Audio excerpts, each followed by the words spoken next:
Very good morning to you my dear students. आपको पता है हम केमिस्ट्री में इनऑर्गेनिक केमिस्ट्री कर रहे हैं और एक बड़ा चैप्टर हमने शुरू किया है, उसको धीरे धीरे हम रिकवर कर रहे हैं। कई बारी क्वेश्चंस आते हैं जिनको हम बार बार रिपीट कर लेते हैं, so no need to worry, that is for our betterment only. पर आज और मैक्सिमम आज को हर बार आपको नए क्वेश्चन ही मिलते हैं। आज जो मेरे पास आपके लिए क्वेश्चन है वो है जी, describe the following about halogen family. सबसे पहले तो बेटा इस क्वेश्चन को शुरू करने से पहले मैं आपको क्लियर कर दूं हैलोजन फैमिली, ताकि आपको प्रॉब्लम ना हो। बेटा हैलोजन फैमिली होती है ग्रुप 17, ठीक है। और सबसे पहले fluorine, chlorine, bromine, iodine, astatine, इन सभी के आउटर मोस्ट शेल में जो होते हैं 7 इलेक्ट्रॉन होते हैं, तो वैलेंसी होगी इनकी 1। इनको एक इलेक्ट्रॉन चाहिए, एक इलेक्ट्रॉन मिलते ही इनकी आउटर मोस्ट शेल कंप्लीट हो, तो किसके बराबर हो जाएगी? नोबल गैस के। अब अगली बात जो बहुत इंपॉर्टेंट है, इनको इलेक्ट्रॉन्स की हमेशा नीड होती है, तो बेटा ये हमेशा ऑक्सीडाइजिंग एजेंट होते हैं। ऑक्सीडाइजिंग एजेंट कौन होता है? ऑक्सीडाइजिंग एजेंट वो होता है जो हमेशा इलेक्ट्रॉन एक्सेप्ट कर लेता है, या जिसमें टेंडेंसी रहती है इलेक्ट्रॉन एक्सेप्ट करने की। तो पहला क्वेश्चन शुरू करें, बेस मैंने आपको समझा दिया। तो कहते हैं जी रिलेटिव ऑक्सीडाइजिंग पावर डिस्कस करो इनकी। बेटा आपको अभी मैंने बताया कि इनकी इलेक्ट्रॉन अफिनिटी, इलेक्ट्रॉन अट्रैक्ट करने की पावर बहुत ज़्यादा होती है। तो जैसे जैसे आप टॉप टू बॉटम जाते हो, इनका साइज़ बड़ा होता है, तो इलेक्ट्रॉन को अट्रैक्ट करने की पावर कम हो जाती है। तो अगर मैं मॉलिक्यूलर फॉर्म में अरेंज करूँ तो सबसे ज़्यादा ऑक्सीडाइजिंग एजेंट F2 होगा, उसके बाद Cl2 होगा, उसके बाद Br2 होगा, उसके बाद I2 होगा, एंड सो ऑन। अच्छा, एस्टेटाइन आप नोटिस करोगे मैंने नहीं लिखा, क्योंकि एस्टेटाइन तो बेटा नेचर में अबंडेंस भी कम है, बहुत कम अवेलेबल है। F2 इज़ मोस्ट, सबसे ज़्यादा ऑक्सीडाइजिंग है, फिर सेकंड नंबर पे Cl2 है, थर्ड नंबर पे Br2 है, तो I2 है। क्लियर हो गया आप बच्चों को? ये पूरे का पूरा पढ़ें इसको। Halogens have high electron affinity due to strong tendency of halogen to take up electron. They act as powerful oxidizing agent. Thus fluorine is the strongest oxidizing agent. यही मैंने आपको बताया। और the oxidizing power of halogen decreases like electron potential as we move down the group. जैसे जैसे अपने आप नीचे जाओगे तो ऑक्सीडाइजिंग पावर कम होती रहेगी। तो सबसे ज़्यादा ऑक्सीडाइजिंग नेचर किसका होगा? पावर किसकी होगी? फ्लोरीन की। उससे कम किसकी होगी? आयोडीन की। समझ आ रहा है ना? सेकंड बात कर रहा है, कहता है रिलेटिव स्ट्रेंथ बताओ हाइड्रोक्साइड की। बेटा अगर हमारे पास हाइड्रोक्साइड बनाने की बात आती है, तो हाइड्रोक्साइड होता है जिसके अंदर हैलोजन और हाइड्रोजन के बीच में बॉन्ड है। मैं उसी ऑर्डर में बनाऊंगा। देखो बेटा, ये HF हो गया, ये हो गया हमारा HCl। आप नोटिस करो धीरे धीरे मैं बॉन्ड लेंथ बढ़ाता जा रहा हूँ। क्यों बढ़ाता जा रहा हूँ? क्योंकि साइज बड़ा होता जा रहा है, ठीक है। और ये हो गया हमारा HI। अब आप नोटिस करो कि जो सेंट्रल एटम है उसका साइज नीचे जाते हुए बड़ा हो रहा है, नीचे जाते हुए सेंट्रल एटम का साइज बड़ा हो रहा है, और जिसके करके जो डिस्टेंस है हाइड्रोजन और हैलोजन के बीच में वो भी बढ़ता जा रहा है। तो जब डिस्टेंस बढ़ता जा रहा है, बॉन्ड लंबा होता जा रहा है। जब बॉन्ड लंबा होता जा रहा है, वो इजी टू ब्रेक हो जाएगा। तो नीचे जाते जाते हाइड्राइड्स की जो एसिडिटी है, स्ट्रेंथ, जो एसिडिक स्ट्रेंथ है वो बढ़ेगी, ठीक है। अगर आपको अरेंज करके बताऊं एसिडिक ऑर्डर में, तो सबसे कम एसिडिक होगा HF, उसके बाद एसिडिटी बढ़ जाएगी HCl की, उससे ज़्यादा एसिडिक होगा HBr, और सबसे ज़्यादा एसिडिक होगा HI। ये होगा लीस्ट एसिडिक और ये होगा मोस्ट एसिडिक। अब ये ऐसा क्यों, ये लीस्ट एसिडिक और ये मोस्ट एसिडिक क्यों? क्योंकि देखो हाइड्रोजन और फ्लोरीन के बीच में साइज में ज़्यादा डिफरेंस नहीं होता ना, तो इनके अंदर बड़ा स्टेबल बॉन्ड बनता है जो बहुत डिफिकल्ट टू ब्रेक होता है। अब HI के बीच में बेटा देखो, ये छोटा सा हाइड्रोजन है, इसका बॉन्ड बना हुआ है इतने बड़े आयोडीन के साथ, तो ये बड़ा वीक बॉन्ड होता है और ये इजीली टूट जाता है। जो बॉन्ड जल्दी तोड़ दे, जिस मॉलिक्यूल में जल्दी बॉन्ड टूट जाए, जिस मॉलिक्यूल में जल्दी प्रोटॉन रिलीज हो जाए, वो सबसे ज़्यादा एसिडिक होता है। क्लियर हो गया सेकंड पॉइंट भी? अच्छा, हाइड्रोक्साइड की हमने अब ज़रा पढ़ ले।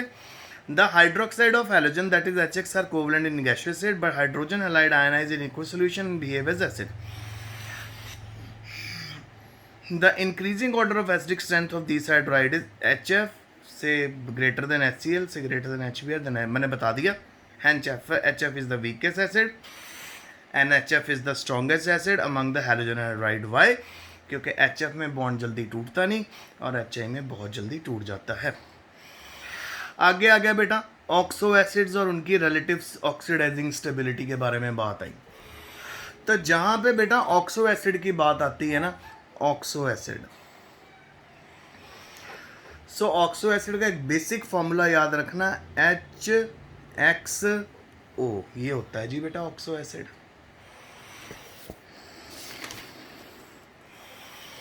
X मतलब halogen, hydrogen and oxygen. Simple फंडा बताता हूँ. देखो बेटा ऑक्सो एसिड फ्लोरीन का तो नॉट पॉसिबल, क्योंकि फ्लोरीन का साइज बहुत छोटा होता है, बहुत ज़्यादा वो इलेक्ट्रोनेगेटिव होता है और वो ऑक्सीजन से भी ज़्यादा इलेक्ट्रोनेगेटिव होता है. क्योंकि फ्लोरीन की इलेक्ट्रोनेगेटिविटी ऑक्सीजन से भी ज़्यादा है, तो वो ऑक्सो एसिड कभी नहीं बनाता. It can not form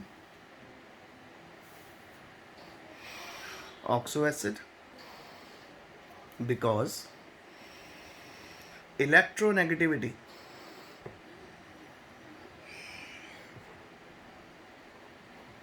of fluorine is higher than oxygen. Okay, क्योंकि फ्लोरीन की इलेक्ट्रोनेगेटिविटी ज़्यादा होती है ऑक्सीजन से, इस करके ये ऑक्सो एसिड नहीं बनाता.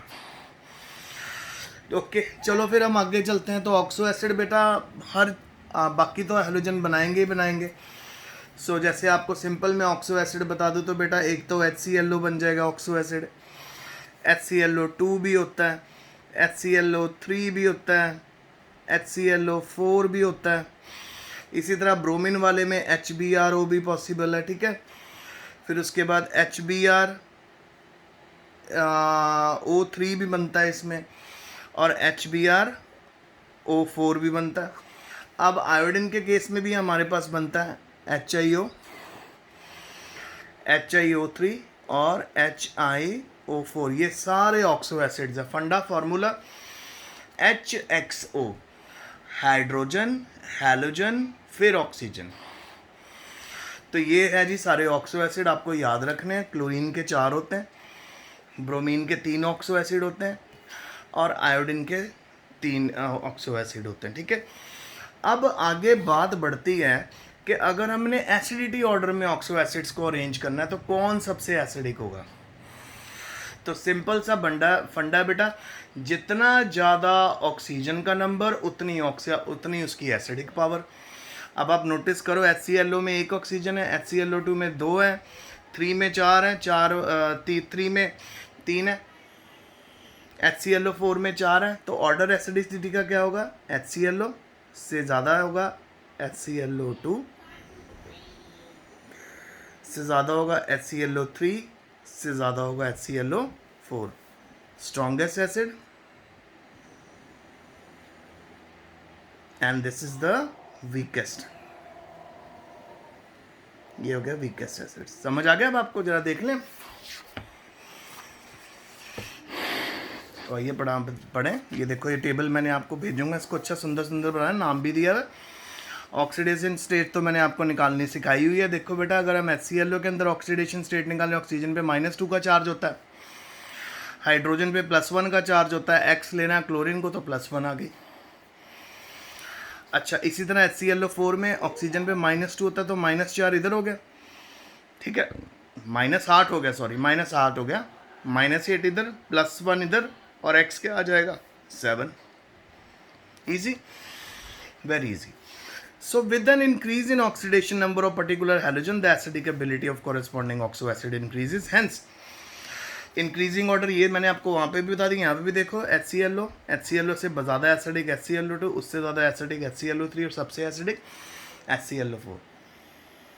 जितने ऑक्सीजन होंगे बेटा उतनी जल्दी प्रोटॉन को वो रिलीज करेंगे, ठीक है। तो सबसे ज़्यादा एसिडिक कौन होगा? HClO4।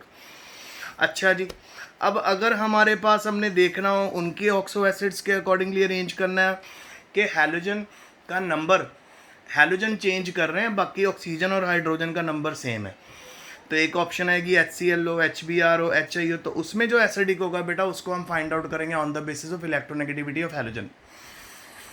जितना ज़्यादा इलेक्ट्रोनेगेटिव हैलोजन होगा उतना ज़्यादा स्ट्रॉन्ग एसिड होगा। तो यहाँ पे आप नोटिस करो कि क्लोरीन की इलेक्ट्रोनेगेटिविटी बहुत ज़्यादा है, तो ये सबसे स्ट्रॉन्ग एसिड। HBrO की इलेक्ट्रोनेगेटिव, Br की कम है तो उससे कम, आयोडीन की सबसे कम इलेक्ट्रोनेगेटिविटी है तो सबसे कम। सो यानी अगर तो हमें ऑक्सीजन बढ़ाते हुए एसिडिटी देखनी है तो जिसमें सबसे ज़्यादा ऑक्सीजन वो सबसे ज़्यादा एसिडिक, जिसमें सबसे कम ऑक्सीजन वो सबसे कम एसिडिक। और अगर हमने हैलोजन का नंबर बढ़ाते हुए एसिडिटी देखनी है तो जितना छोटा हैलोजन, जितना ज़्यादा इलेक्ट्रोनेगेटिव हैलोजन, उतना ज़्यादा एसिडिक। समझ आ गया? फिर उसने हमें बोला कि ज़रा एसिडिटी बताइए कि किस किस के अंदर आप कुछ ऐसे हैलोजन के ऑक्सो एसिड्स बताइए जिसमें मैक्सिमम एसिडिटी आती है। तो बेटा यहाँ पे हमारे पास HClO2, HClO4 और HClO3 है। तो आइए इनके अंदर हम ऑक्सीडेशन स्टेट निकाल के देखते हैं। क्वेश्चन ये कह रहा है कि उन ऑक्सो एसिड्स में कौन से ऐसे ऑक्सो एसिड्स हैं जिनमें ऑक्सीडेशन स्टेट बहुत ज़्यादा होती है। तो देखें, आइए तो सबसे पहले हम देखेंगे HClO2 में वही मेथड फॉलो करना है। H के ऊपर +1 का चार्ज होता है, ठीक है। उसके बाद हमने इसको X ले लेना है जिसकी हमने ऑक्सीडेशन स्टेट निकालनी है। आपको पता ऑक्सीजन पे -2 का चार्ज होता है, × हो जाएगा 2 क्योंकि 2 ऑक्सीजन है, इधर हमारा आ जाएगा 0। समझ रहे हैं ना? और फिर आप नोटिस करो X की वैल्यू क्या हो जाएगी हमारी, 2 2 = 4, 4 इधर आ गया, ठीक है। ये -3 हो गया, इधर +1 हो गया, उधर जाके 3 में 4 -4 हो गया, सॉरी, इधर +1 हो गया, उधर जाके -4 में से 1 गया तो कितनी आ गई, +3। ये ऑक्सीडेशन स्टेट आ गई HClO2 में। अब जरा HClO3 की बात करते हैं। फिर से +1 लेना है, +X लेना है हैलोजन, -2 है, × कितने ऑक्सीजन है, 3 = 0। सो हमारे पास X यहाँ पे क्या आ जाएगा, 2 3 = 6, 6 में से 1 माइनस करा, +5 ऑक्सीडेशन स्टेट आ गई। इजी है, समझ आ रहा है ना? चलो आखिरी HClO4 देख लेते हैं। +1 H का हो गया, +X जो निकालना है, -2 चार्ज होता है ऑक्सीजन पे, कितने ऑक्सीजन है, 4 = 0। तो X की वैल्यू क्या आ गया, 2 4 = 8, 8 में से 1 गया, +7। तो ये जी HClO2 में +3 ऑक्सीडेशन स्टेट, HClO3 में +5 और HClO4 में +7। समझ आ गया? सो बेटा ये हमारा आज का लेक्चर था। Study hard, stay safe and बहुत अच्छे से मेहनत करना, ठीक है।